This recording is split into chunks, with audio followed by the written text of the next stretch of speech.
You guys are very resilient people.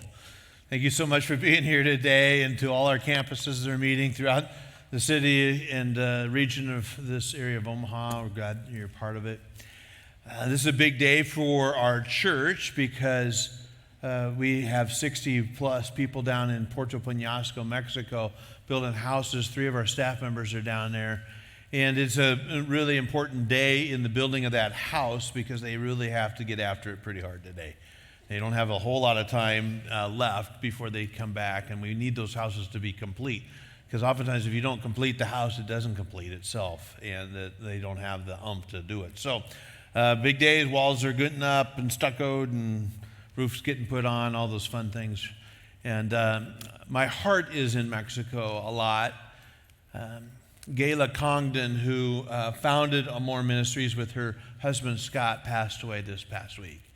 And she's been a really good friend of mine and a person I know since the 80s when I started working at Chaparral Christian Church, and our associate pastor there at the time, Steve Day, had taken some kids down to Tijuana with Amor. They were just getting started. And so as I was the new youth pastor, we began to go to Tijuana to build houses and stuff in the dump of Tijuana. That's where they started, and have since become I'd say a world-class organization, building thousands and thousands of homes over this period of time for people in Mexico, now going from Tijuana all the way across down into Peñasco, which is where our team is at. And my heart is with Scott as he mourns the loss of his wife and just dealing with that. And I just want you to pray for them as well, and Amor Ministries, and we're grateful for them. Okay. I live in a world where I have a lot. I mean, I have plenty. I live in a world where if I'm hungry, I can go get food. Like it's everywhere. Like when I drive home, I don't know how many restaurants and how many places I can pass that have food available for me, right? They're just there. And it's crazy. Like if I'm home, I just go to my pantry and there's food there. So I got several choices of cereal. I have plenty of things there. And in my refrigerator, if I open it up, there's food. So I'm not ever without. I really am not. There's been some times of scarcity, but for the most part, I can go get food. And if I want something to drink, if I want some water, I can go get water. It's just there. Now it's in a bottle. Like I have my own bottle of water, like my own binky thing, right? Like I can go get my water. So I really have a lot. I mean, I have a lot. And I have everything. Now, the Jesus that I follow had very little. He didn't have anything. He lived in a very different world than I do. He lived in a very different time. Like, he lived in a very dusty and dry and arid region. They did not have convenience stores. They did not have a whole lot of things available. If they went into a village or town, maybe there's people that would sell them some food or whatever. But for the most part, there's no refrigerators. There was none of that stuff. So that's when he says, give us today our daily bread. That was a real prayer. Like he didn't know if he was going to have bread. Like he didn't know. Because he was on the extreme poverty side of things as well. And most people were. Most people in that day were extremely poor. There was a few rich people who had villas up on the top. They lived in a pretty good place. And the Romans had heated baths. The wealthy Jews had gated communities. So there were some rich people. But for the most part, everybody was just kind of eking it out and trying to make it. And Jesus was one of these. He was one of the least of these. He was. He didn't have anything. And most of his life, probably especially after his daddy died, he needed help.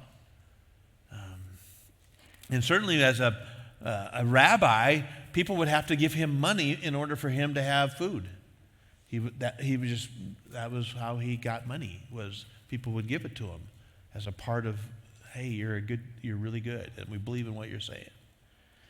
Jesus, though, then demanded that we care for the poor. Like he demanded that. He himself knew that a little bit of generosity goes a long ways to people who don't have stuff. So he, in this great message, he gives us some warnings. The message called the Sermon on the Mount, and we've looked at it for a couple weeks now. This do not stuff. This is the do not, right? Do not pray.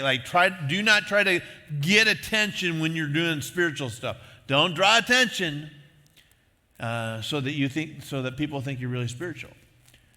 And don't do spiritual discipline stuff so you get attention as well. And for most of us, we're like, hey, that's not me. I'm kind of behind the scenes kind of guy, whatever. But this one might be a little bit more practical for most of us. And where he says here in Matthew 6:19, do not. Here's the warning.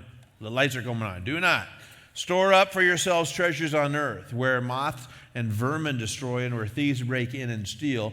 But store up for yourselves treasures in heaven, where moths and vermin do not destroy, and where thieves do not break in and steal. For where your treasure is, there your heart will also be. Do not. So he says, do not store up, right? And we're pretty good at storing up. But this is a warning, like this is off limits for those who follow Jesus. We're not going to be storing up kind of people on earth, but we're going to store up some stuff in heaven. Most of us know, and here I've heard about idolatry over the times, that like it's a 10 commandment thing, do not do that as well. And really we kind of relax when the pastor talks about idolatry, because for the most part we don't have idols. We don't have little figurines in our home. We don't have little incense area where we're burning stuff to them. If we have to sell a home, we have it for a while. We might get one, stick it upside down, that kind of stuff. But those of you ex-Catholics probably know that one. Anyway, we all have these little idols, but they don't look like those things. We choose other stuff. Probably the biggest idol, I think, that I see in our culture today is that we idolize our children. And I would caution you to that, because every idol wants worship. Every idol wants worship. And by the way, your kids will crave it if you give it to them for a little while. They'll take it. They're more than happy to take your worship. Here's my money, here's my stuff, right? And here's my worship. So we worship our kids, and you should take a look at that. And I'm sorry if your kids are here today, but you might want to take a look. Do I worship my children? Does the stuff that my kids are doing get in the way of my worship of God? You need a little worship thing right there, right? So I've been to temples where there's idol worship. There's little idols all over the place, and people stop at each station and go from here to here to here, and they look at them and they pray to them. Most of the time, it's weird to me, but these idols have gates around them so nobody steals the idol, I guess. But you can throw some stuff in there and toss some stuff, but you can't get in and anything. And it's a very empty world. I promise you, it's like, this is so empty. And I can see why Jesus says, hey, don't do this. Do not worship idols, because it's emptiness. And you think it's going to bring you happiness. You think it's going to bring you prosperity. You think it's going to bring you fertility, all that stuff. And you pray and pray and pray and pray, and it's just very, very empty. So that's why in Exodus 20, verse 4 says, you must not make for yourselves an idol of any kind, and an image of anything in heavens or on earth or in the sea. A while back, Linda found out that the city of Omaha was going to have a day in which you could just bring your trash, your stuff, and they'll take care of it for free. It's a dump site at different places all throughout the city. And so she was very convinced that we needed to do some stuff like that. So we planned it out. We're going to fill up my pickup truck with stuff and take it to the dump. And what we discovered was in our storeroom, we had things there that had been there for 13 years, that we've never seen the light of day. We had an old ping pong table in there that had been broken for, 12, 13 years, right? It was broken. We never even pulled it out, at the new house. We had used it extensively when we lived at our other house. In fact, that was probably one of the greatest purchases we ever had made. We have so many wonderful memories of playing ping pong with our children and with their friends. It was just a great gathering place. Eventually, it kind of turned into, hey, we're going to have card games around this. Big, massive slime sucking pig was the game of choice. And I kid you not, that was the name of the card game, slime sucking pig. And you didn't want to be the slime sucking pig. You tried to avoid being the slime sucking pig. And I don't even know how that, I don't even remember how that's played, but if you know how to play slime sucking pig, I'm in. I'll do it. Let's go.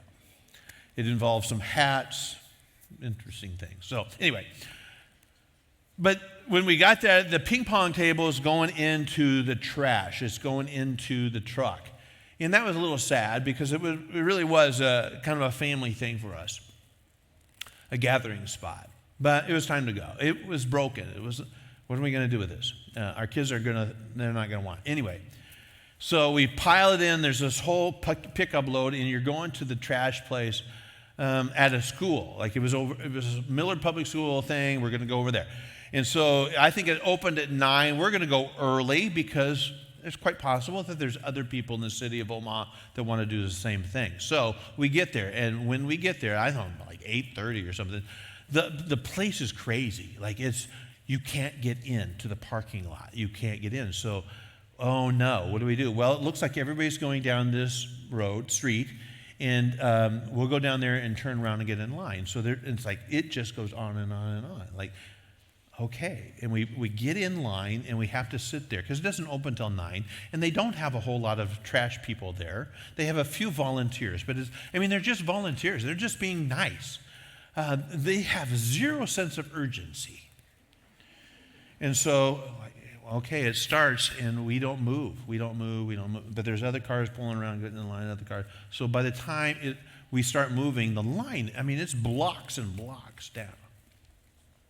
So we inch up. I don't know how long it takes, but it took a long time before we could get to even to see the school, to even see it. And finally, we get up to the spot. And we're thinking, yay, we're here. It's going to be great. Linda and I are hugging. Like, it's so, we're getting rid of our stuff. This is great. Well, we pull up, and there's this, all of a sudden, this car that's coming in. And you're supposed to go this way, right, and around. And we're coming up here. But they come up here, and they do not want to go back here. You can tell. They're like, what? And they're going like this. And I'm like, whoa.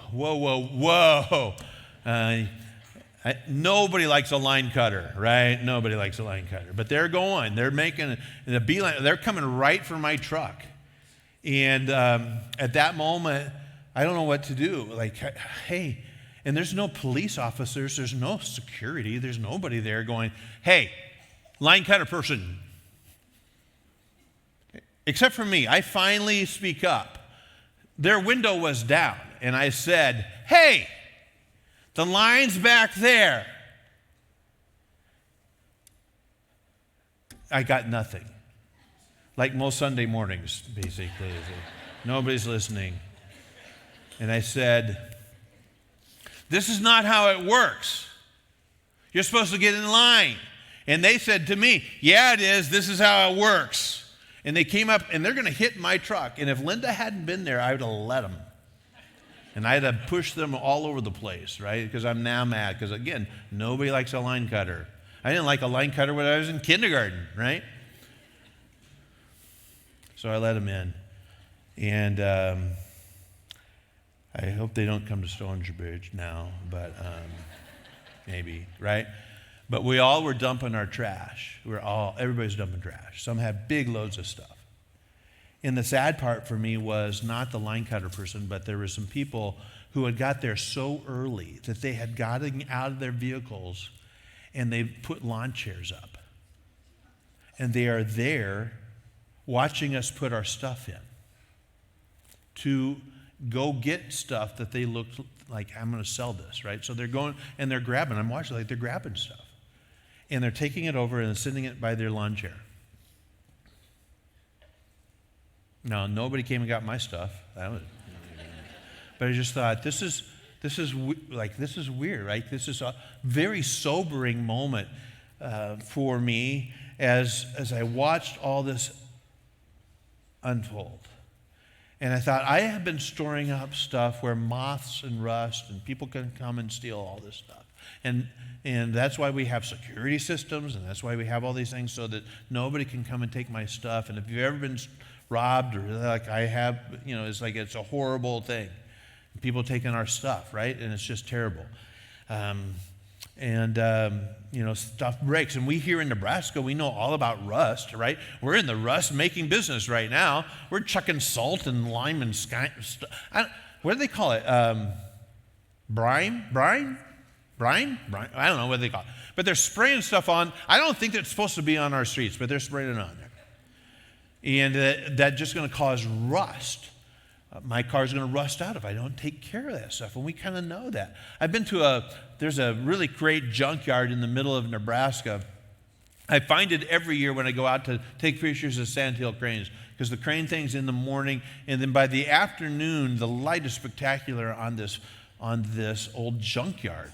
And I can't go into the junkyard because it's private property, but I can go on the outside where there's this fence, and I take pictures, and it really is a fascinating place because in there you can see Cadillacs and Thunderbirds, and there's Chevys, and there's farm equipment, and it's all piled in this like one block area. And it really is a photographic, mecca. If I could ever find out who owns it and get access to it, but you can take some pictures on the outside.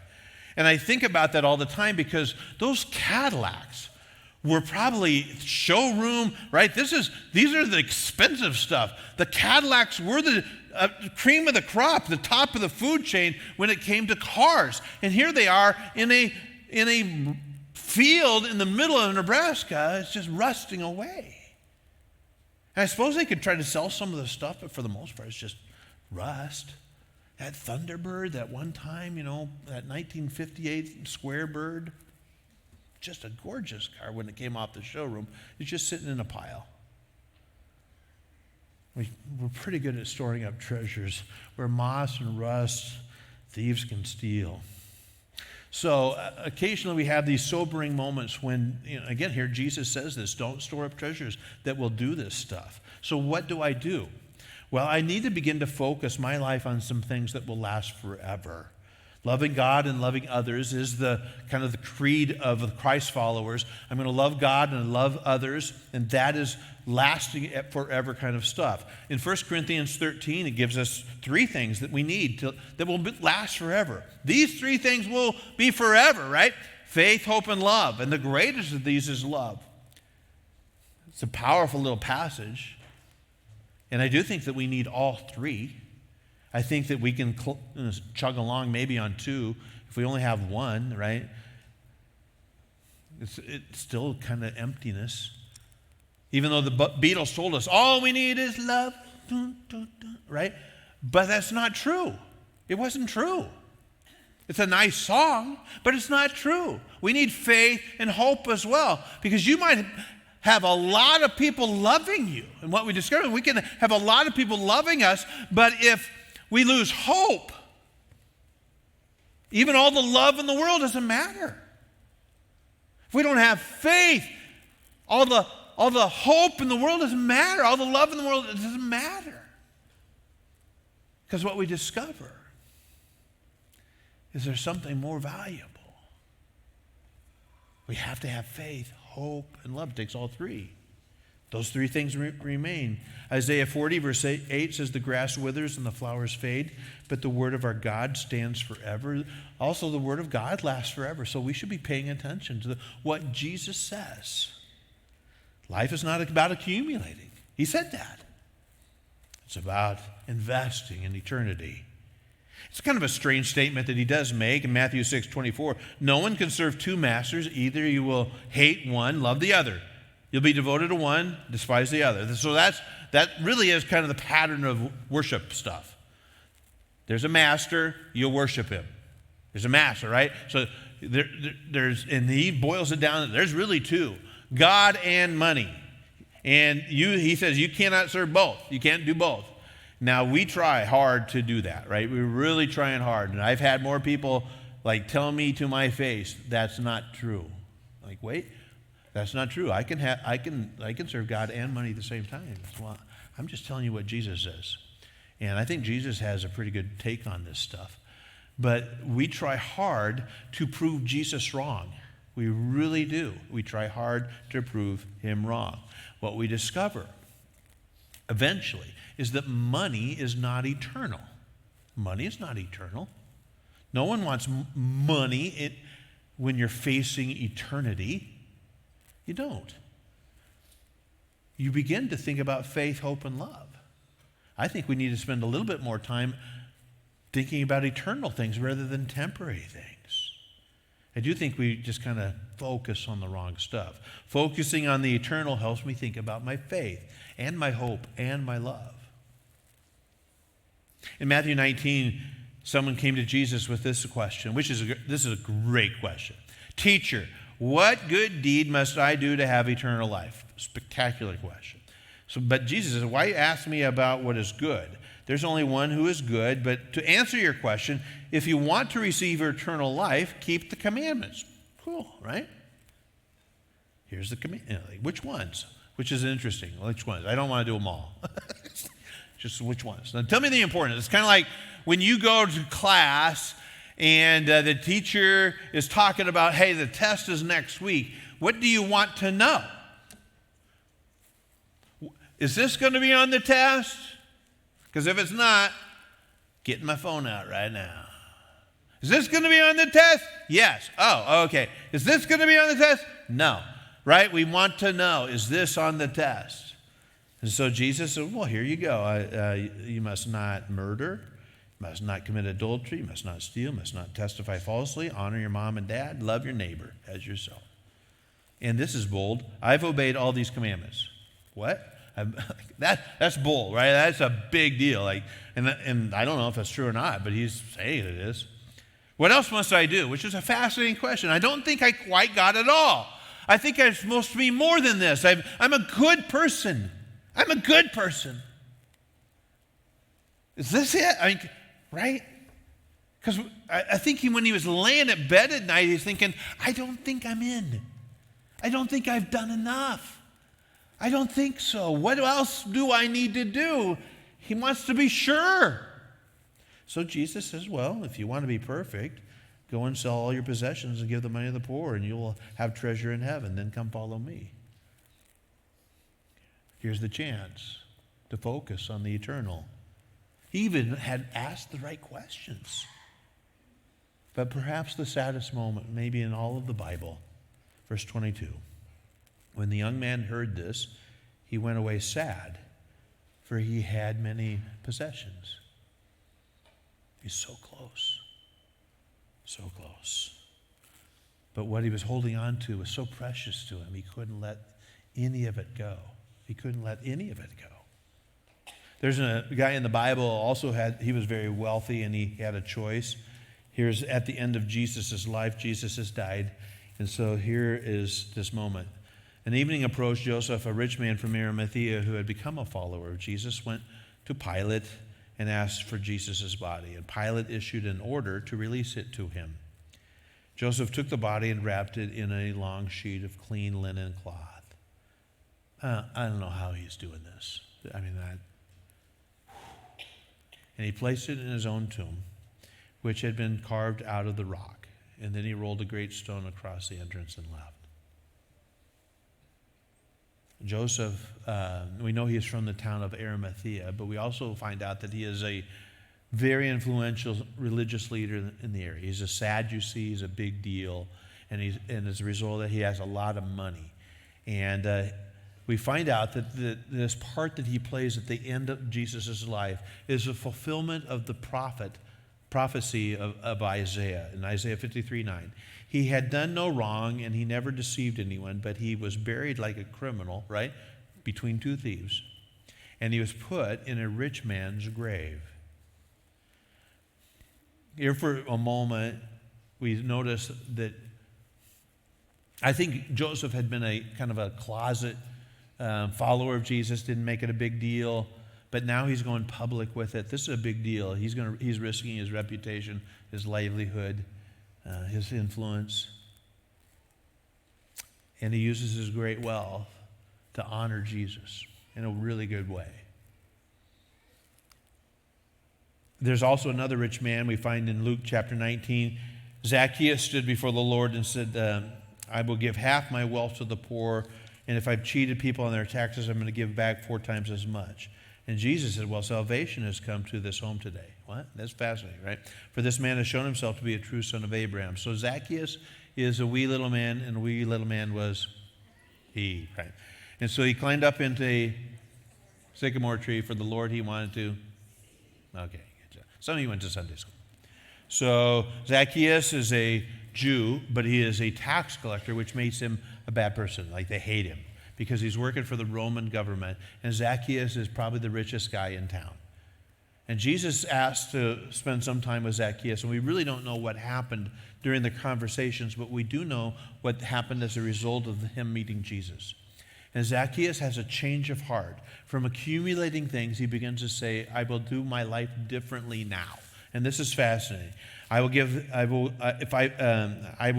half my wealth to the poor. And what does that do for that community? That's amazing. Like, it changes everything. Like, that community gets happy now. The poor are going to be resourced in ways they never would have been resourced. And then he says, if I've ever cheated anybody out of taxes, I'll give them 4 times as much. Well, he cheated everybody out of tax. The way Zacchaeus got wealthy was because he collected taxes for the Romans. And let's just say you owed $1,000 in taxes. And you came to see the tax collector, and Zacchaeus says, well, it looks to me like you owe $2,000. No, I did my H&R thing. It's not that. Yeah, it is. It says 2,000. What? And they hate him, right? Because he's extorting. So he gives 1,000 to Rome, pockets 1,000, and goes to live up in the gated community in the villa stuff. And that's how he made his wealth. So, of course, he cheated people. And he says this to Jesus. Well, if I've cheated anybody, I will give back 4 times as much. Whoa, right? And so when Zacchaeus now shows up at a home, people aren't terrified. He gives them a check and says, here, I'm very sorry. And Jesus, as a result of this generosity stuff, we see that he's a true son of Israel. And like, what? He's a cheat and a thief and a Roman sympathizer. Jesus, actually, he has now shown himself because of his generous heart. He's no longer storing up treasure here on earth, but he's storing up treasure in heaven. So we have to figure out some of this stuff. And I know sometimes we think, I can't solve it all. I cannot solve the poverty like Zacchaeus probably could have solved the poverty for his community. But I can solve poverty a little bit at a time. And I can use the resources that I have to help solve the poverty stuff in one person, maybe one family at a time. And that's the beautiful thing that's happening this week, is that we have 3 people in Puerto Peñas, 3 families that are going to get homes. And they couldn't afford to get a home any other way. We had to come alongside and help. And as a result, they're going to have some safety, and they're going to have some security, and they're going to have a place to keep their family. And it's a beautiful thing. And we're solving that one family at a time. In a couple of weeks, in the first weekend in March, we're going to have Compassion Sunday. And it's a chance for us to sponsor some kids. We've been doing this for quite some time now. Our church, I love this. I didn't know this. We now sponsor over 400 kids, our church, with Compassion International. I think that's amazing because oftentimes, hey, we get very excited. Yeah, we're going to sponsor a kid, and you sponsor, and then life happens, and I can't do the $38 a month or whatever, or the kid, So I think that's amazing. That's crazy. And I would like to encourage you to take a look at that moment where maybe you don't sponsor a kid, but you would like to.